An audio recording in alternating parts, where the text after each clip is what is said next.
Namaskar. We are continuing with the topic of enemies and fetters of the mind, and today I'm going to talk about the enemies and how to deal with them.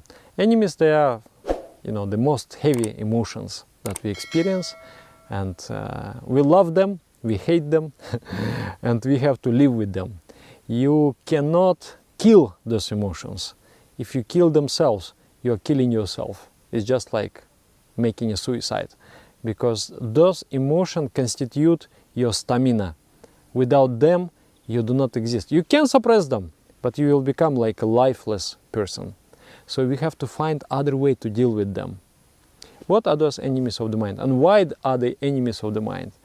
They are enemies of the mind because your goal is to achieve infinite happiness.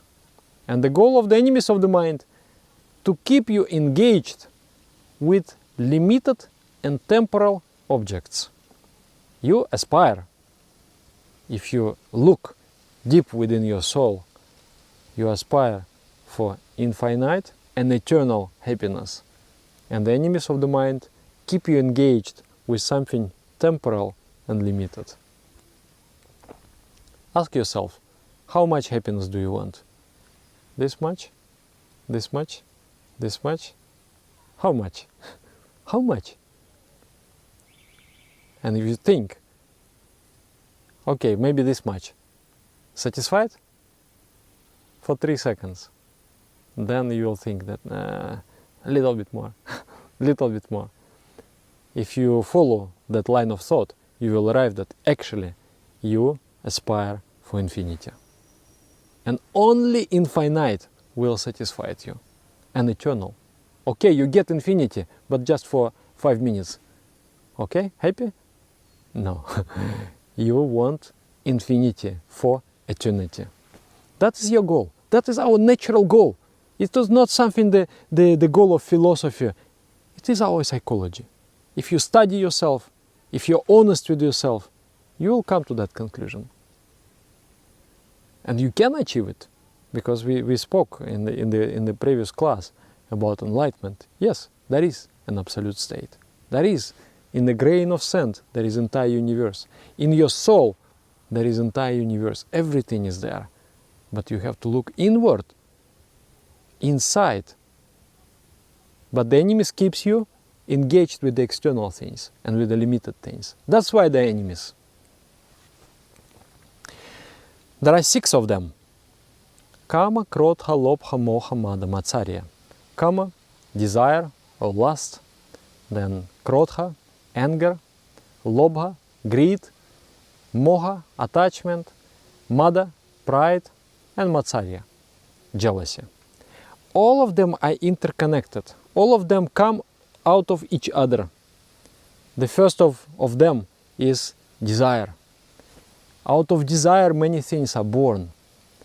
I want something. Normally people think that kama is a sexual desire.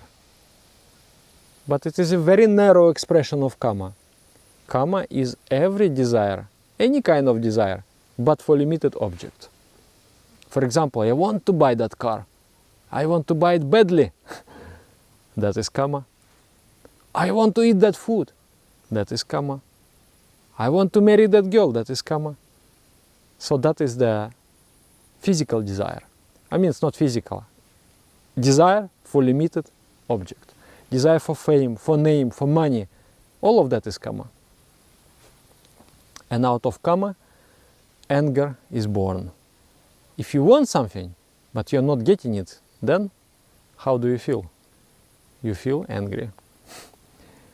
And then all other emotions, they also supporting the anger. For example, if you are greedy and you're not getting enough, how do you feel? You feel angry. If you are attached and you lost the object of attachment, how do you feel? You feel angry. You want to break something. You have seen in the movies. The person was attached to something and he lost, and then he will shout, "Ah!" and then throw something into the wall and break things, because he lost the object of attachment, therefore he is angry. And then if you are proud and people are not respecting you enough, you feel angry. And then if you are jealous, surely you are angry. So anger is the resultant, and therefore it is called Krodha eva mohan shatru. Krodha, anger, is the greatest enemy. It's the greatest enemy. It comes out of all those enemies. They're all interconnected. It's just like a six head of one demon which operates within our mind. And we have to learn how to deal with those beasts within us. We cannot kill those beasts, because if we kill them, it is killing ourselves. People who try to kill those emotions, they become lifeless. You can see even the face become pale, darker. There is no glow. Cannot kill. We have to do something else.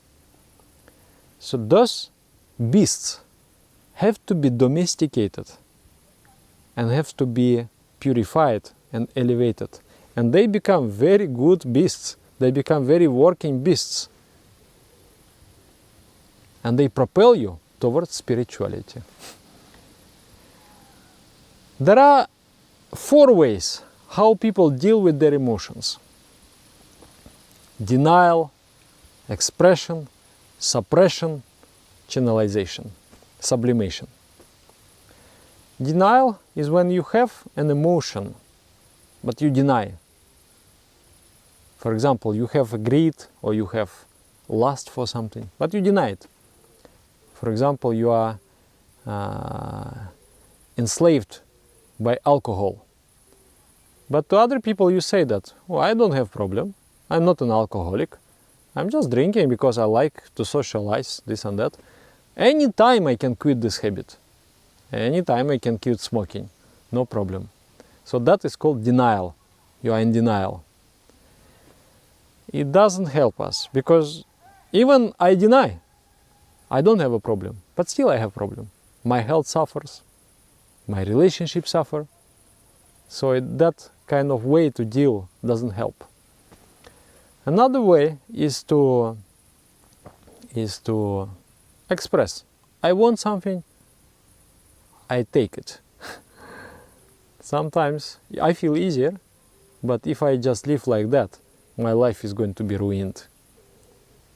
I want something, I steal it, and I go to jail.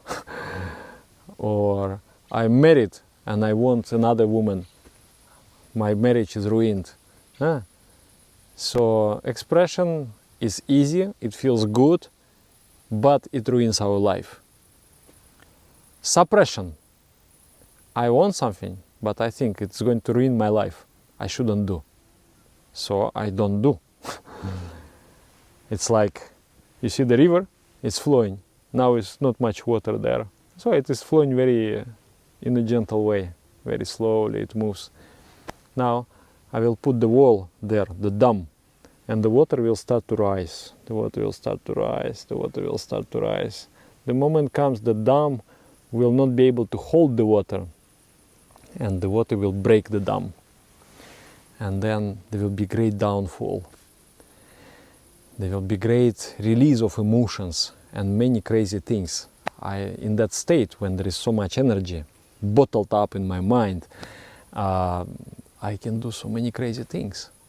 So many times, saintly people, they fall below average human standard due to suppression. Due to suppression.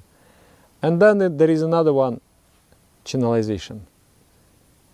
I build a dam, but at the same time I make another channel. I dig the trench and I direct the water into some other direction. So that is the only thing that works. I will give you one example from my life. And actually it will help you understand very much what is going on in meditation also. My meditation teacher, he said, okay, now we are several brothers, we need to somehow maintain our community, so let us start some business. So he brought one machine to make a peanut butter. And then we purchased the peanuts, started to roast them and experiment with the recipes, and we came up with a beautiful recipe of peanut butter. till now I didn't taste anything better. any other better peanut butter. So I started to become very much interested in the peanut butter. I used to eat it with a cookie. I would eat. And then in the beginning it was just one cookie with this big thick layer of peanut butter. And then after some time it became 2, and then 3, and 5, and 7. And then my teacher, he started to become worried. He said, hey, you're eating too much.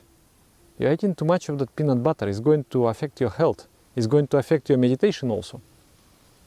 Then I was in denial. I told, Dada, you are old man, okay? You cannot digest, so don't judge by yourself. You are like this, it doesn't mean I am like this. He said, well, I care for you, so you better listen. I said, no, Dada, don't worry, everything is okay. I have no problem. It's just a nice thing. I have to eat something. So I like, why can I not eat it? Then I really started to have problem, constipation. So one time I was sitting there in the toilet and praying to Almighty, please help me this one time. I'm not going to eat this peanut butter again. And I decided I will not eat this peanut butter.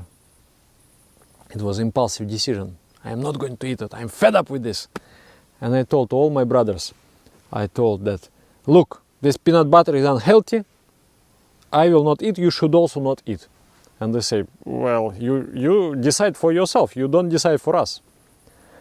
So I start to control, not eating. And when I see them eating, I get a little bit angry. And I pinch them with some bad words. Oh, you don't have control. You eating this is nonsense. You know, like sometimes people, they become vegetarian and they call others people, you corpse eaters, you meat eaters. So it signifies that there is a suppression. There is a suppression, and therefore some anger is there. You're not okay. You are not at ease with other people. You feel that those people are wrong. And two things are there. Anger, and also I had this pride. Pride. I was proud, you know. I'm much better than you, you know. I can control. And you are just like a pig. You are eating this, you know, peanut butter. You no control whatsoever. So I was feeling that. So, and I remember it was building up. Really building up. And the mind is very tricky. I thought, okay, now I have overcome this thing. And nobody was in the house. And then I came to the fridge. I saw this peanut butter. I thought, let me just try one spoon. So I took big jar like that. I ate entire jar. And I was like,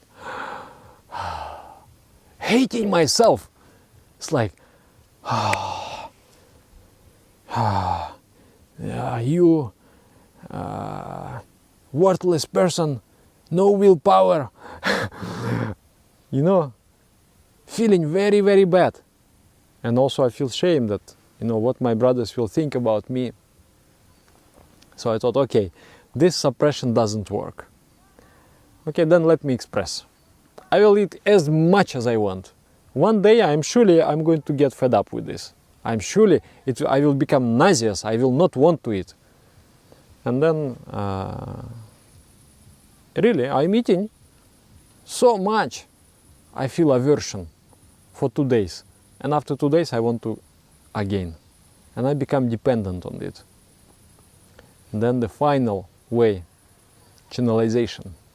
I decided I will not deny myself this peanut butter, but I will set a limit. I will eat only one cookie with peanut butter.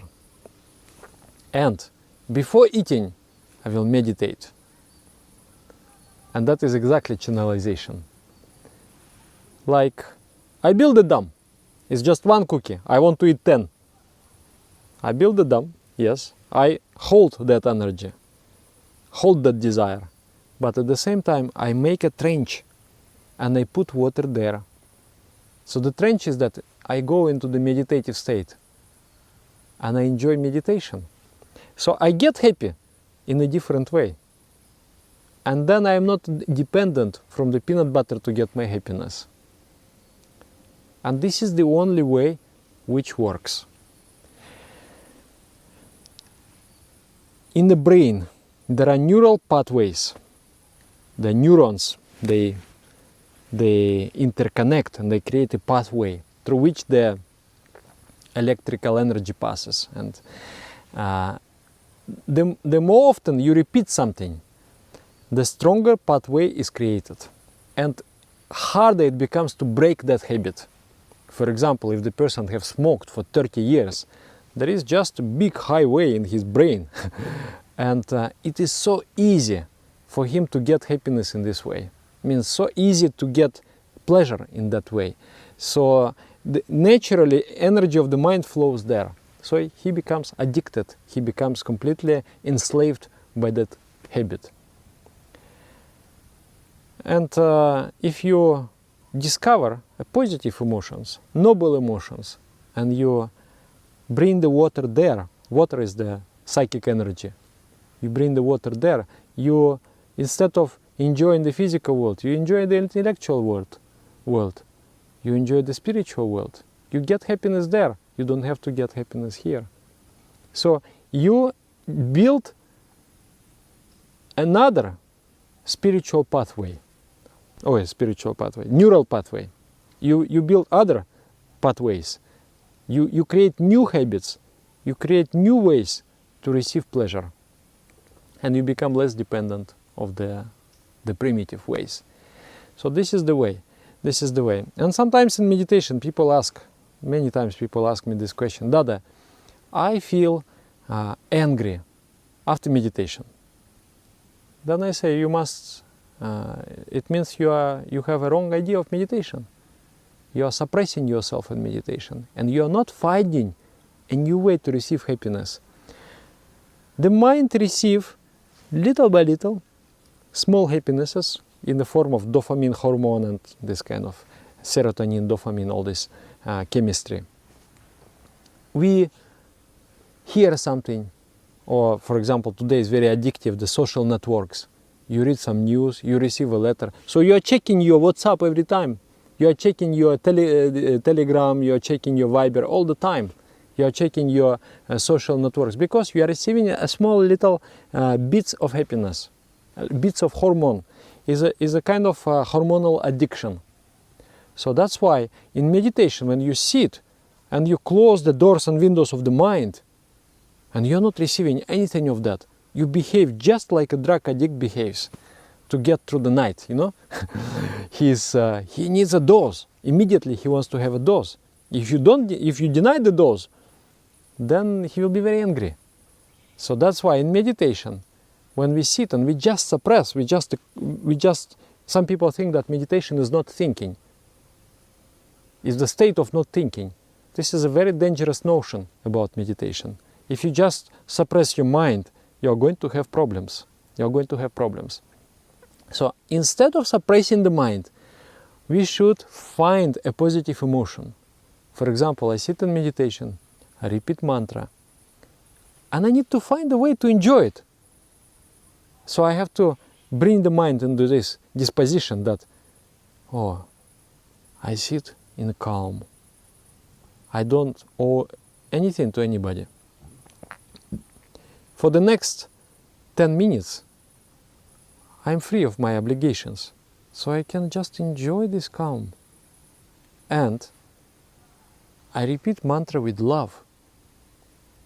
And I really feel that I love everything. And everything loves me. And that is like a tasty candy in my mouth. I repeat mantra with that beautiful feeling of love. So I receive happiness in meditation. So in this way, you are digging the trench through which water will start to flow. And naturally, when the water goes along the trench of love, then in the river of greed, there will be less water. In the river of lust, there will be less water. Because so much water goes in the river of meditation, in the river of enlightenment, in the river of kindness, in the river of love, in the river of service. So many trenches you have dug. So you have taken all the water from the river of greed. It's dry. It has become dry. Look how dry it has become. This is the way to deal. Today, people are very much plagued by corruption. They feel, oh, the corrupt politicians, they have ruined our societies. But we have ruined ourselves. It is the greed, it is the lust, the reason for the bad shape of the society. In one way, the lust propels us. Some people, capitalism believes in greed, that our collective greed somehow will create a paradise on earth.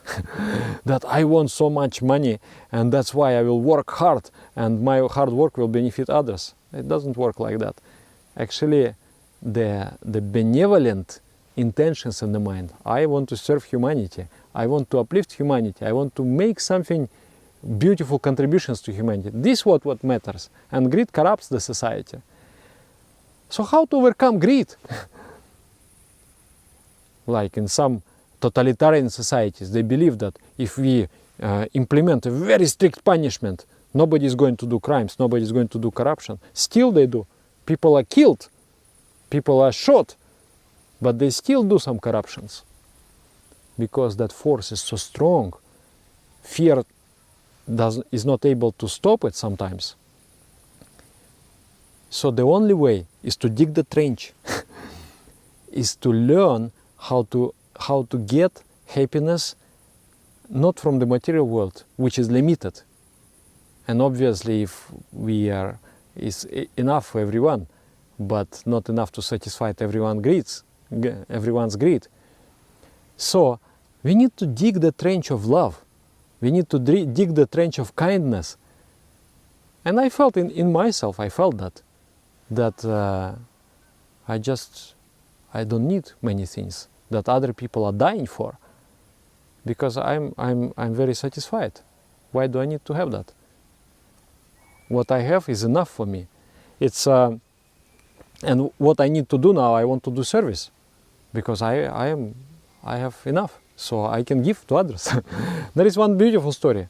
There was one Rishi, the sage. He was meditating, and the man came to him with a big sack of gold coins, and he told him, "You take these gold coins."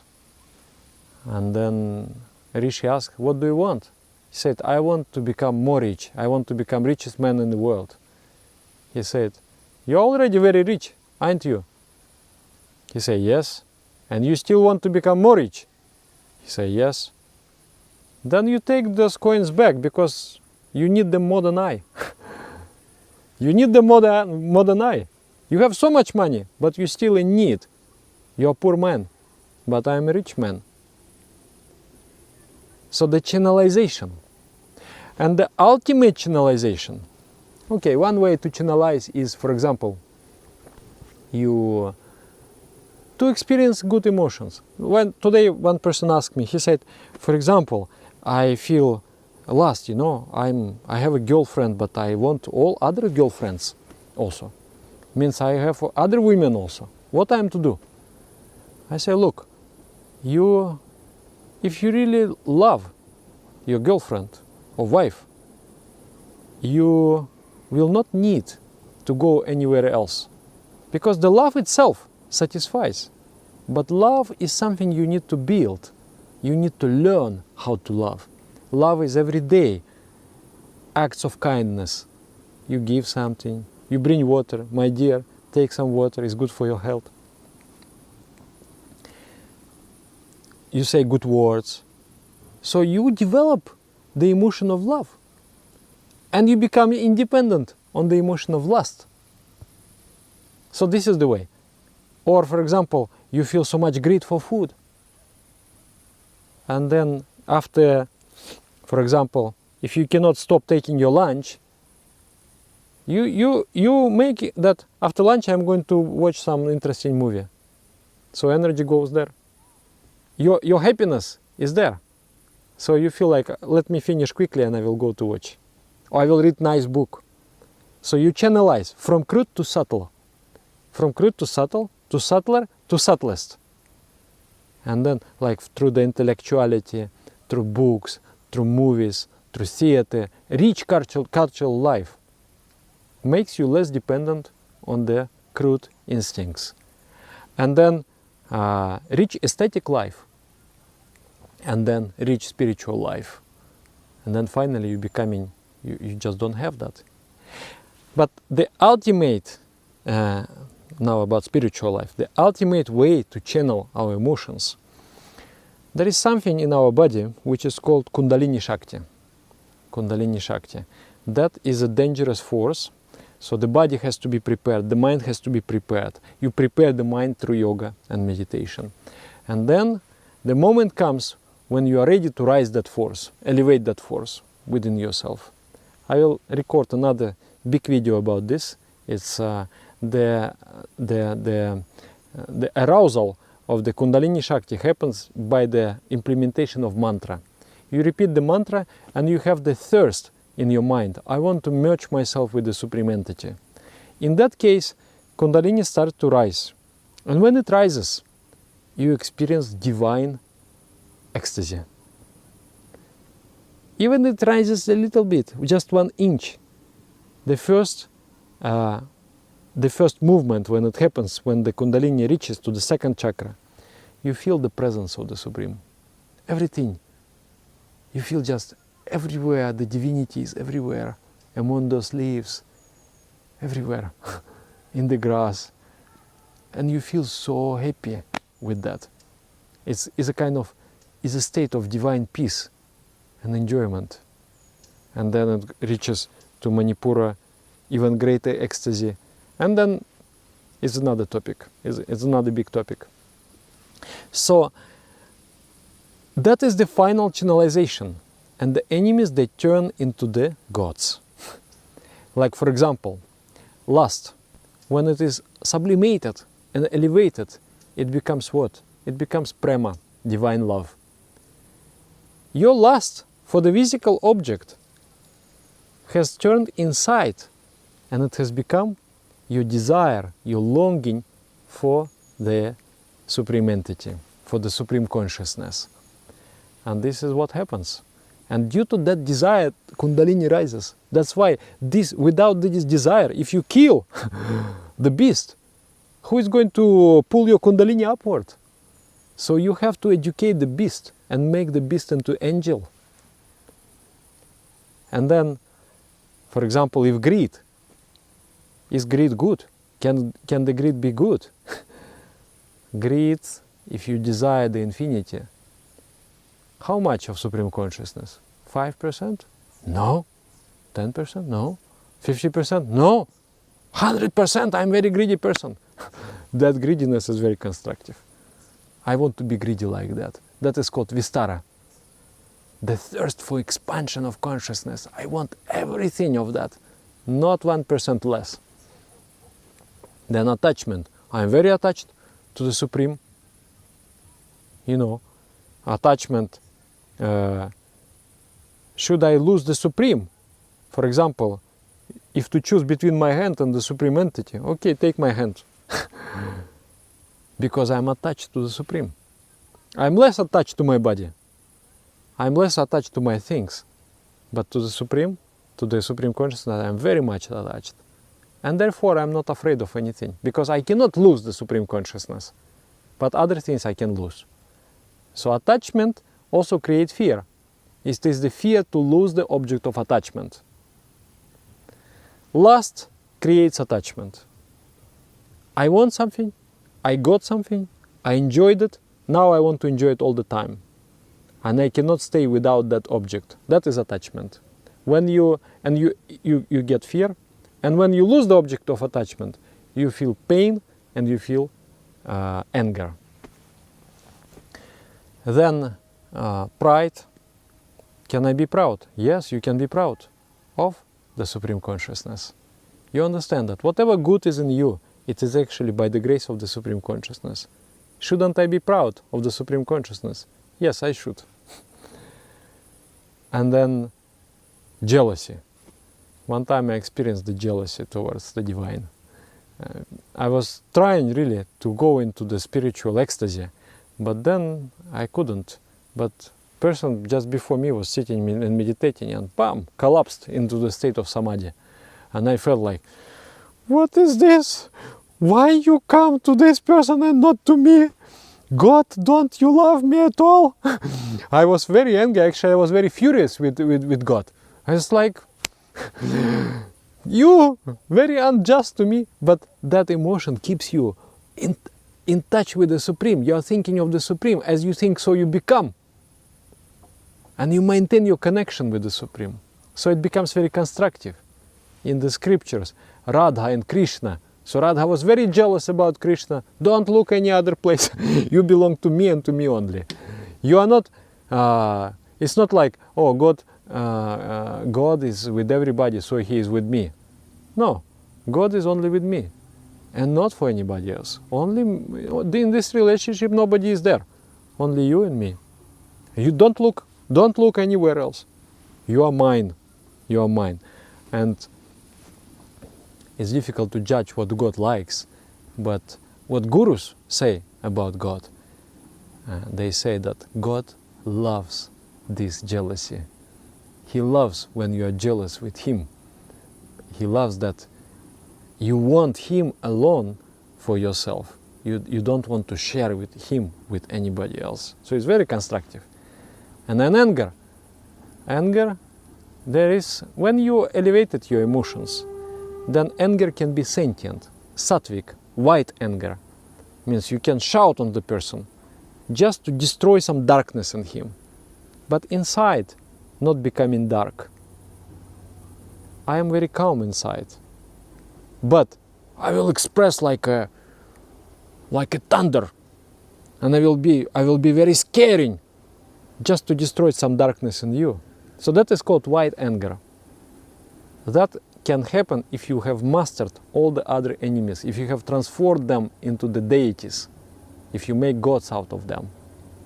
Then only you will be able to have that white anger. Otherwise, anger will always be connected either with jealousy or pride or greed or lust, something like that. And it is a dark emotion, it's a tamasic emotion.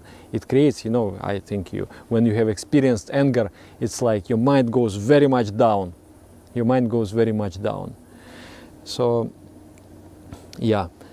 So the first portion, the inner portion, the subtle portion of the Tantra deals with the channelization of the enemies and transforming them into the deities. Not through suppression, oppression, or repression. Not through expression and not through denial, but through the sublimation, through the channelization. And the meditation itself is the ultimate way to channelize our emotions, to channelize the energy of our emotions and utilize, you see, there is water, it can produce electricity. It is a great thing. For example, if you are very lustful, it is a great thing. It means you have energy within. That energy you can harness and use in the other windmills, in the higher windmills. Rotate the higher emotions. Power up the nobler aspirations. That's why the worst criminals, they used to become greatest saints. He was very, there was this, I think, the author of Ramayana. He was so crazy about his wife, constantly pursuing her. So one day, he climbed into her room. She doesn't want to see him. But he climbed the wall and went into the window and came to her room. And she said, "How did you come here?" He said, "Oh, there was a rope from your window. I thought that you are waiting for me. So I came." And then she looked out and there was no rope, there was a snake. So in that kind of crazy state, crazy desire, he didn't even see the snake, so he mistaken for the rope. And then he told him, what a crazy man are you? If you would desire with the same intensity, not me, but God, you would already attain enlightenment. So he was struck by that, and then he went and he meditated, and then he became, you know, enlightened, and he became author of Ramayana, the great epic that inspired so many people. So it is a great thing to have this, you know, heavy emotion, difficult emotions. It means that we have fuel, we have energy. It's a raw material. Yes, it is raw. Yes, it is dark. But out of that raw material, you will create the vehicle of enlightenment, vehicle of liberation. So don't suppress, channelize. In meditation, base your meditation on love. That's why you need to do kirtan before meditation. Kirtan is channelization.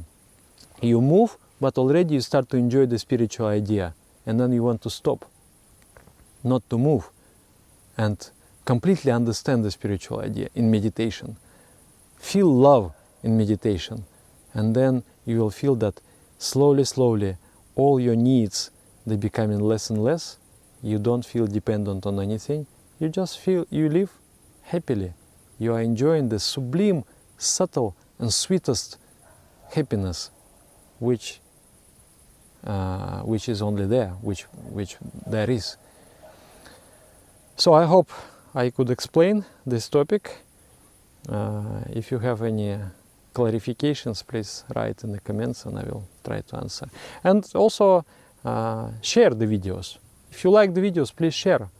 I really dream to create the community of spiritual people, that we all support each other, and we understand the secrets of life, and we become good people. So the more you share, the more actually one video can change the life of the person. It can completely, because so many answers just in this video, for sure, so many answers are there. And for some people, it's like a great revelation.